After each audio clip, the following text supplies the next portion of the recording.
First off, I would like to let you all know that I do not condone anything that you may find disturbing on this channel, but if you feel so, then you are free to leave. Before getting started, can we get 200 likes on this video? It really helps the channel grow. That summer I had no face. Hello Reddit. My name is Aaliyah. After an incident at work, I've been ordered to go through a mandatory minimum of 8 sessions of therapy. As part of my recovery, I've been advised to talk openly about a traumatic experience. However, as they didn't specify who to talk about it with, I figured I could use a public forum.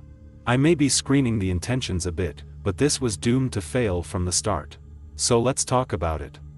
The summer wine didn't have a face. Just looking at that sentence seems ridiculous. It was one of those events that were so far disconnected from every other part of my life that, looking back at it, it doesn't seem real. Like something that happened to someone else and I've just been retelling the story to myself over and over. But it was as real as it gets, and to this day, I'm not sure what to make of it. Now, I want to be clear, they call this a delusion. I've gone through countless personality tests and trauma care and they've given this many names, delusion being the most common. But I refuse to let myself be gaslit. This was real and no one can tell me otherwise. I can admit my wrongdoings in every aspect of my life but this. Back in the summer of 2001, I was 11 years old. I'd been playing with my friend Imani over her place all day and we kind of forgot the time.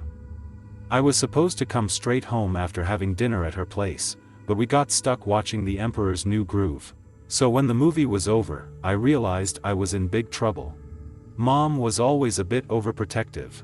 As her only daughter and proclaimed miracle baby, I had a lot of expectations riding on me. It was already dark outside, but the fastest way to get home was the path next to Frog Lake.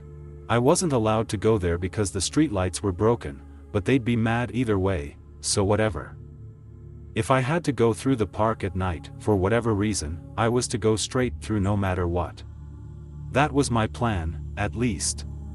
I was about halfway through the park, panting like a racehorse. While my braids had come loose and kept poking my nose, making me stop to sneeze every 200 feet or so. I tried my best to keep running all the way through, but it got so dark I almost walked off the road. I had to slow down to catch my breath and navigate. You did not want to get lost near Frog Lake where you'd drown. That with a frog man would drag you into the lake and force you to drink tadpoles. That's what the adults kept telling us, at least. I stopped at a branch in the road to consider the fastest way home. I heard someone crying. Not a big cry, but a soft little one. A sniffling like from a kid even smaller than I was. I knew I should have kept running, like Mom told me to, but it just made me too sad. I had to check if they were okay. I caught my breath and looked around, only to see some odd park bench down the path to my left. They were underneath the only working streetlight, so I got a good look at them. She was a girl my age, with these little bantan knots and a bright blue summer dress. She was curled up on the bench, burying her face at her knees. And while my mom always taught me to be obedient, she also taught me to follow my heart. So I did. I sat down on a bench next to her. She kept sniffling and weeping, but it was so faint, like she'd done it all day. I scooched a bit closer. "Hi," I said. "I'm Leah." She didn't answer. She just turned her back on me. "Were you okay?" I asked. "Why are you crying?" Everyone is bad," she said. "They're bad and I hate them." "Why, what did they do?" "They put this stupid bracelet on and I can't get it off," she sniffled. "They said it's an ugly girl's bracelet."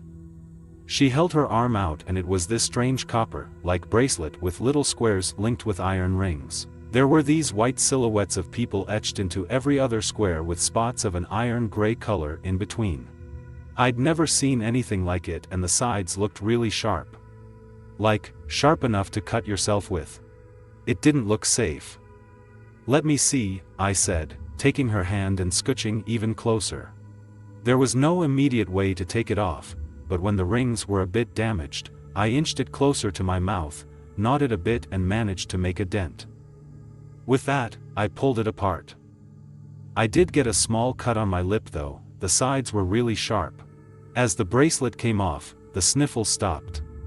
The girl turned to me. "Thanks, Leah," she said. "I've waited all day for someone to help me." And as she turned around, she smiled at me. Her eyes were red from crying. Her nose wasn't wet with snot. She looked perfectly normal. And she had my face. I just looked at her for a moment. She waited at me, now bracelet free, and skipped away into the night, giggling with excitement. The bracelet, still in my hand, crumbled into rust. The light above, the only working light on the street, flickered. Something about it just felt wrong and I got back on my feet. I ran home as fast as I could. When I got home, my dad was waiting by the door. I shut the door behind me, kicked off my shoes, and ran headfirst into him, crying my eyes out. I hadn't even noticed that I had this shiver. Maybe it was just adrenaline running off. I hugged his sweater and cried. After a few seconds, I noticed he wasn't moving. No pats on the back, no comforting words. No cute nicknames or kisses on the cheek. I stepped back and looked up at him. He was holding his hands out like he was ready to defend himself. His eyes had gone wide and his mouth hung open like a fish out of water. He never looked at me like that before. Never. "Dad?" He fell backwards and knocked over a lamp. He crawled away from me, desperate to put distance between us. Jada, he called out. Jada. I couldn't stop crying. I was scared and I didn't understand. He looked at me like I was a wild animal when all I wanted was my dad. He hurried into the backyard, calling out to my mother over and over. He had this high-pitched note that I hadn't heard before, like he'd been hurt. I just sat down on the floor, burying my face between my knees, and cried. My tears felt strange on the skin of my knees. I sat there for a couple of minutes until I heard a door open.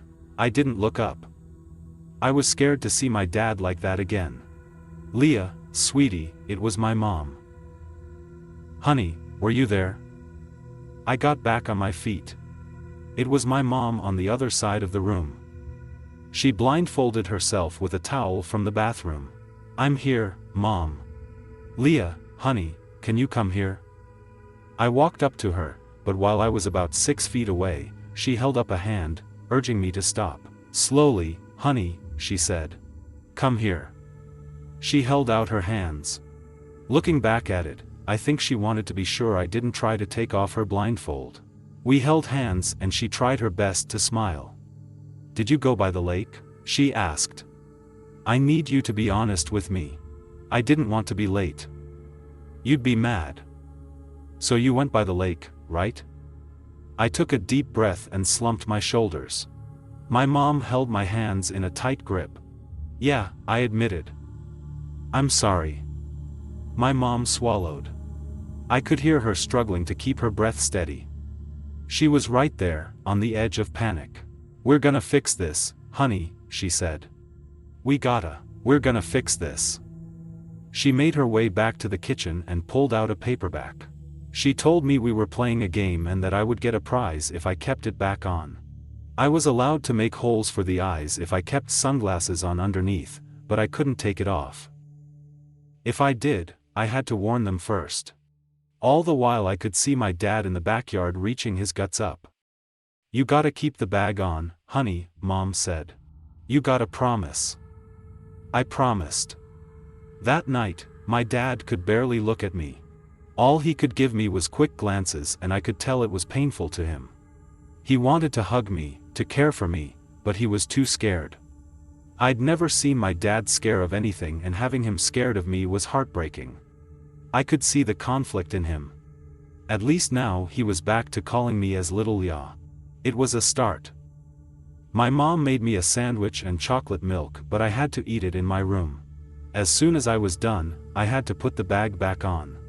That first night, I sat by the edge of my bed and ate my sandwich in silence. The crust was cut off, like always.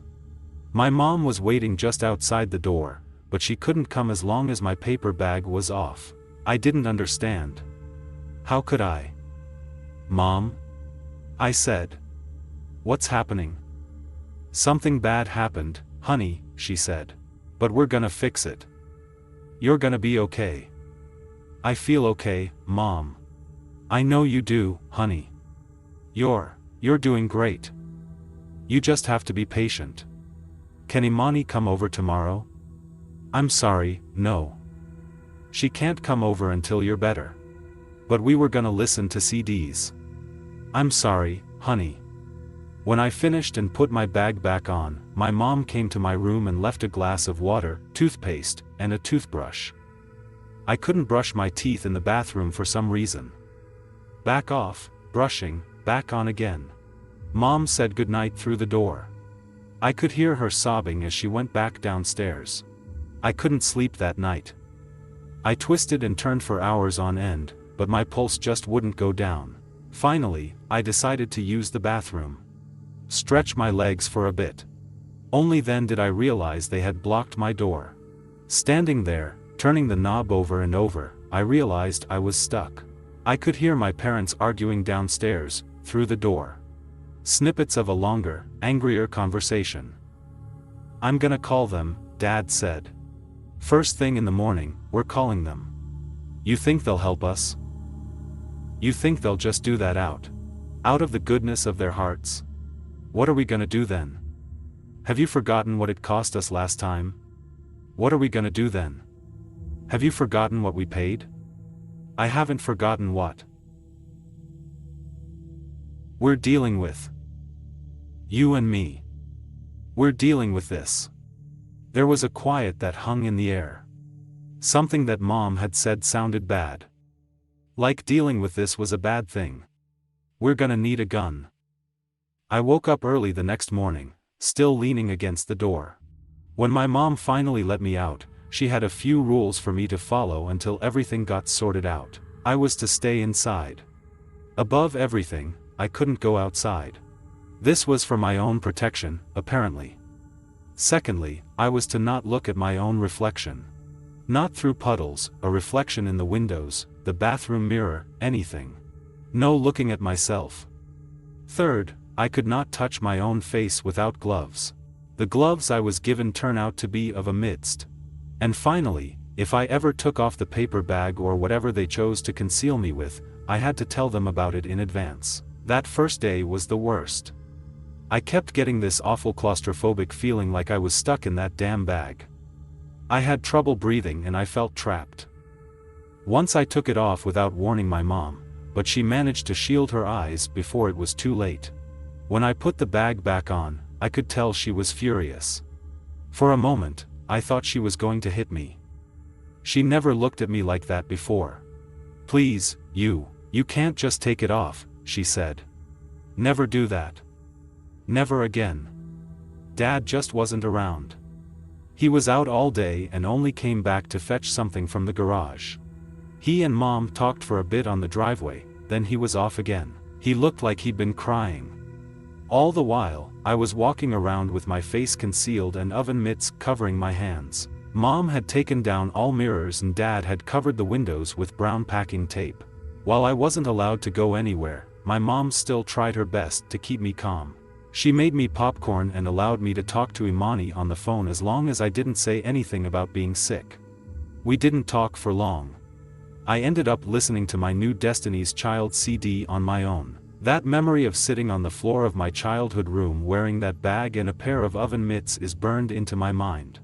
While Mom was busy, I remembered my jewelry box. It had mostly plastic rings and clip-on earrings, but it had a built-in mirror on the inside of the lid. If I wanted to, I could see what the fuss was about. I dug it out and called out to Mom that I was taking off the bag in my room for a while. That way I'd at least get a morning knock before she entered. So I sat there, box in hand. I took off my oven mitts and opened it. As soon as the lock clicked, I got this chill at my spine. Like dipping your toes in cold water, knowing you're about to wade out into the deep.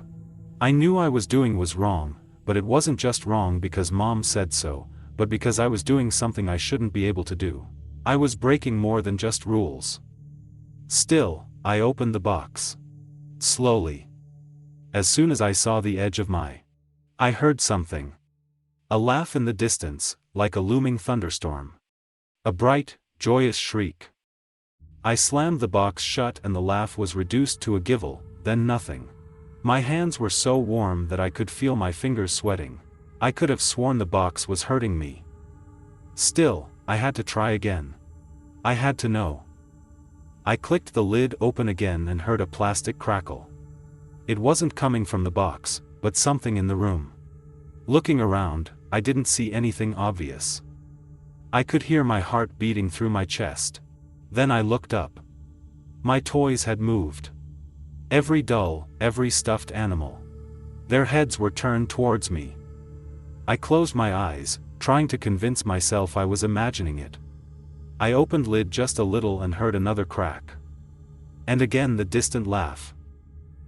But now it was more like a hysterical cackle. Almost mechanical, repeating in the same pattern, louder and louder. I saw my own throat. My skin looked ashen and dry. I could see my discolored veins. Every set of eyes, on every poster, turned towards me. And it was only now that I noticed that everything looked different. Every toy, every picture, anything with a pair of eyes, the entire room was staring at me, intently. Their eyes had changed color. They looked like mine. I kept opening the box, slowly. Something in me wanted to close it, to throw it away.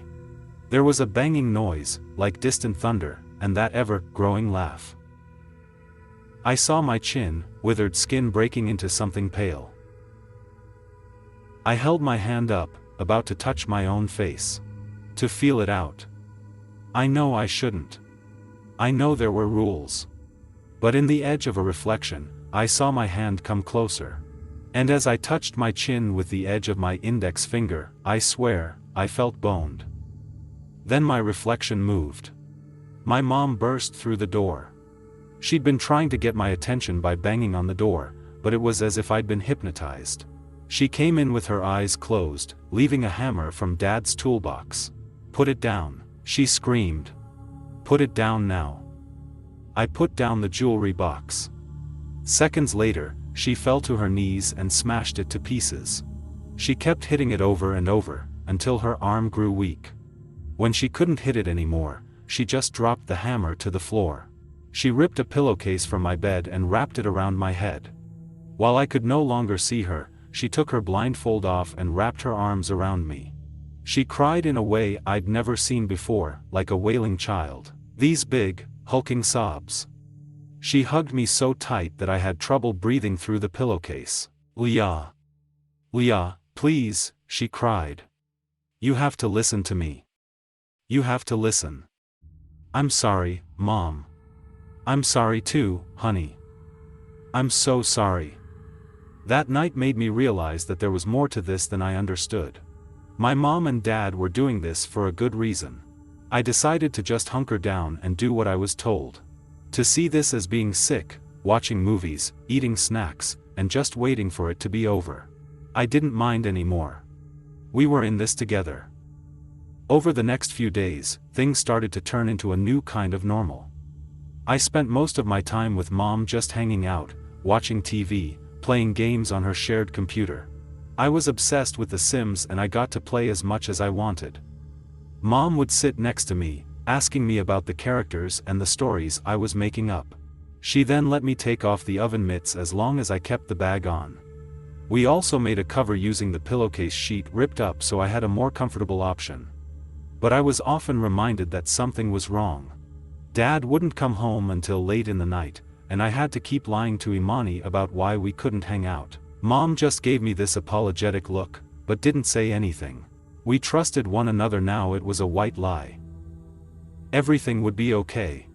I lived like that for 3 weeks. I stopped questioning it. I stopped trying. I went through the motions and hoped it to be over. Sometimes I'd sit by a gap at my taped-up window, just watching the people outside pass me by, much like the sins in my game. At times, I imagined them turning towards me, looking at me with my eyes. Sometimes they really did. One night, when Dad came back, something was wrong. They usually talked a little and then he went straight to bed. This time, they sat up long into the night. My mom had stopped locking me in my room, so I sneaked out to listen. They were being more quiet than usual and I couldn't help myself. "We gotta bring her," Dad said. "She has to be there." "We can't," Mom cried. "We can't, she'll never be the same. You said we should handle it. This is how we handle it. But she doesn't have to be there. We can just. She has to be there, and she has to do it." The next day, Dad didn't go anywhere. He sat with me while Mom prepared breakfast. He gave Mom a long look, sighed, and turned to me.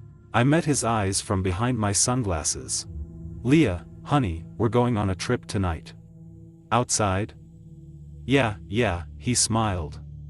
"We're going out on a trip. But I need you to be very careful and to listen really closely. Can you do that?" "Sure, yeah," I nodded. "Where are we going?" "We're gonna make you okay, honey."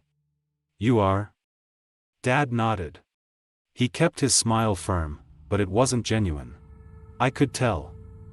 That night, Mom and Dad came into my room. I wrapped my head in a new pillowcase that didn't have any holes for my eyes. I couldn't see and they also gave me a pair of earmuffs. I couldn't hear, couldn't see, and had trouble breathing through the fabric. Mom gave me a big hug. "You can do this," she said.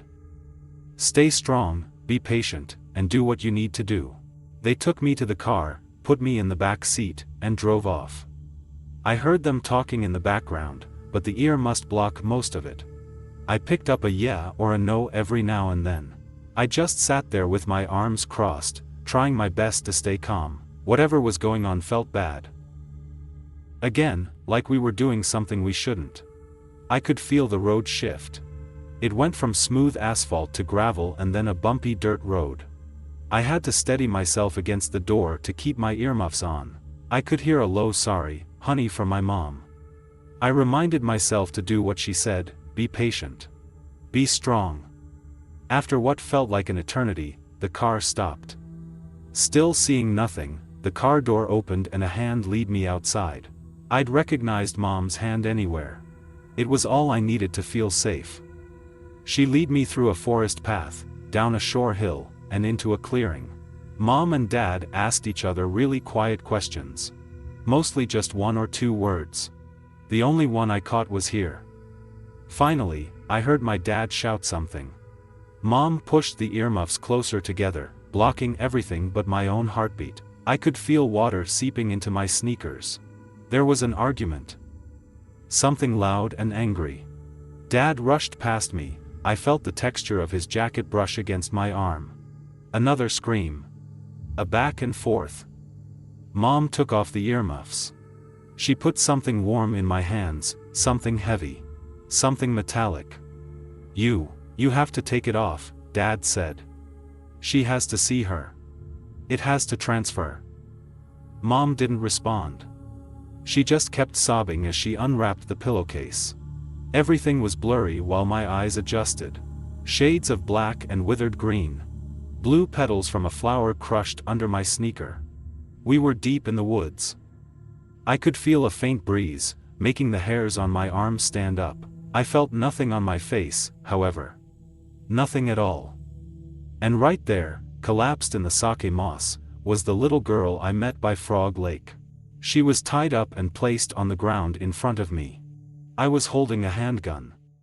I didn't know it at the time, but the safety was off. "Honey, listen," said Mom. "You have to do this. It has to be you. Don't think, just point at it and squeeze the trigger, okay? Leah, honey, follow my lead." Dad was standing on the side, closing his eyes. His hands were bloody. The girl dropped in front of me looked like me, but there was something off about her. I couldn't quite put my finger on a single thing. It wasn't just the hair, there were slight differences overall. Her eyes were a little further apart, her chin a bit longer. She looked like me, but it wasn't really me. "It's not fair," the girl screamed. "You made a deal. Don't listen to it, honey. Don't listen. Just came down the sight and she came to me willingly." She set me loose. You owe me. It's evil. It's not human. You can't listen, yeah. I looked at the girl who had my eyes. My face. They threw me away just to get you, she spat. What makes you so special? Why'd you get to be? What's she saying, Mom? I asked. What does she mean? Leah, just do I tell you to? Be strong. Be. There are no miracles, the girl screamed. Some prices are just higher than others. There are no miracles. You are no miracle. I could see her losing herself. The bone structure of her skull pushing against my ill-fitting face. Eyes losing their color, hair withering as her scalp was laid barren, bent to knots dropping like little pine cones. She shrieked at me with a manic smile on my face. She was becoming less of a girl and more of a thing. One or none, they said. One or none. One or none. She twitched closer before my dad put his boot on her back, pushing her into the wet moss. Guess which one of us got the one and which one got dumped in a lake with nothing but a freaking bracelet? I looked up at my mom. She met my gaze. She couldn't help but to look at me, and she saw something she shouldn't have. I don't know what she looked at in that moment, but her eyes dilated and a scream got stuck in her throat. Her eyes crossed as she fell backwards, struggling to breathe. My dad came up behind me, pointed my head forward, and aimed my arms for me. All I had to do was pull the trigger, and I'd save everyone. Mom. Dad. I'd get my face back. Remember this, the girl thing purred. Remember this every time you look yourself in that goddamn mirror, little miracle. I squeezed the trigger and the gun went off. For a moment, the world stood still.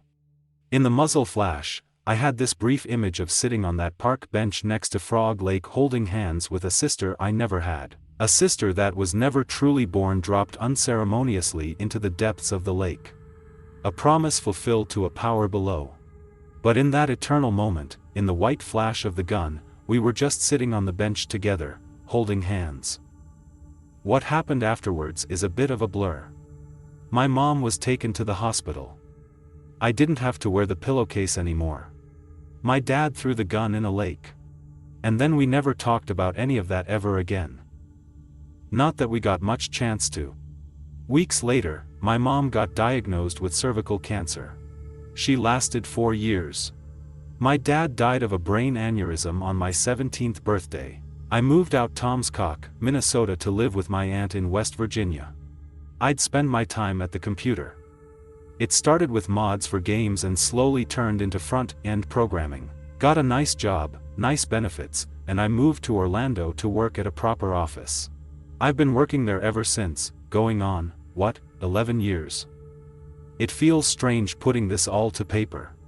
I've had no one to talk to about it, and medical professionals don't really agree with the whole notion of giving their mental patient the benefit of the doubt. There was an incident at work. We closed a deal with a large client, and my boss was doing this pep talk where we all went around the room with a mirror to psych ourselves up. We were to say an amazing thing about ourselves. When I looked at myself, I was going to say I had a great sense of humor, but my words got stuck in my mouth. Looking back at me was me, but not really. It was me, but I had bantan knots in my hair. And then I saw myself blink. I don't really know what happened after that. I broke the mirror and tried to stab someone with a cake knife, apparently. I was carried out by security and put on immediate mental leave. They've never had a problem with me before, and I'm team leading a group of 9 people, so they're not eager to get rid of me. Now I can't stress this enough. I'm fine. This hasn't happened before. I think, if anything, this had to do with my boss calling me a miracle worker, and it triggered something in me. Maybe something out there lives on through me. And maybe that something wants desperately to come back.